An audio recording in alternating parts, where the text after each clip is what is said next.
Hello, I hope you are fine. Today is the class corresponding to Tuesday, the 14th of April for the Communication Group B2. We're going to do page 100 and 101, looking for inspiration. So I'd like you to look at this diagram with well, you know, the pictures you've got. And look at the grammar. Number one, it says work in pairs. I'd like you to consider these questions again. You can send them to me. And I can correct them. What kind of organizations use advertising? What teams, objetivos do different organizations have for advertising? I'd like you to consider all this. Then I'd like you to take, okay, so you've got it at home. So you have to play in exercise 2 and exercise 3. So you have to the listening, look at the infographic in exercise 2, listen to an interview with a creative consultant, and number the sections in the order in which they mentioned them. So I'd like you to pause it. Okay, and the answers are number 1, the big picture, number 2, the objective, number 3, the background, number 4, the target audience, number 5, the visuals, and number 6, the slogan. All right, good. Then exercise 3, listen again and answer the questions. So you can send them questions to me if you want. On page 101, we've got the grammar, which is relative clauses, something which you have studied, who, which, that. On the one hand, we have defining relative clauses, as you can read. Just the big picture is the basic idea that describes what we're going to do.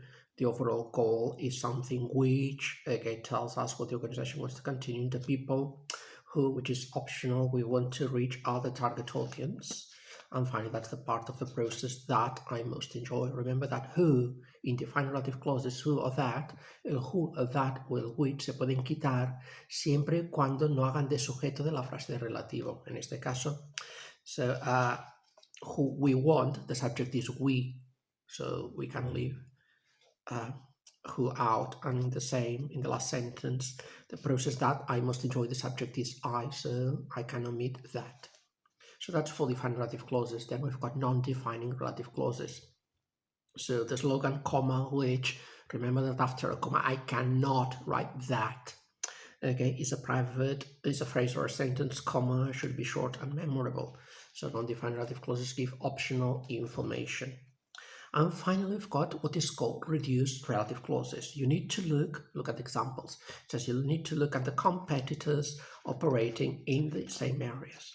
It's the same as saying the competitors who are operating, but I can reduce and just use the gerund in this case.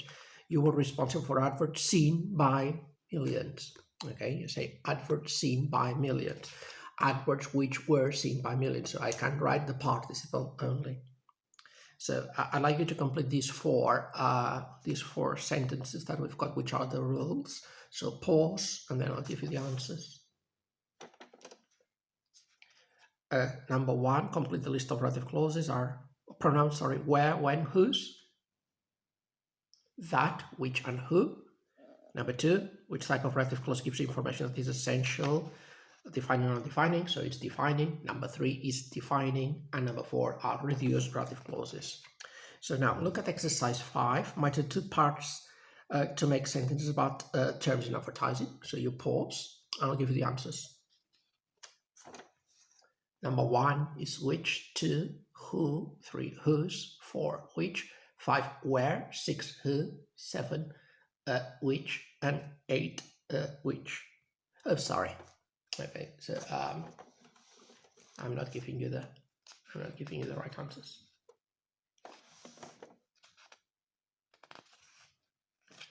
So that is exercise 5.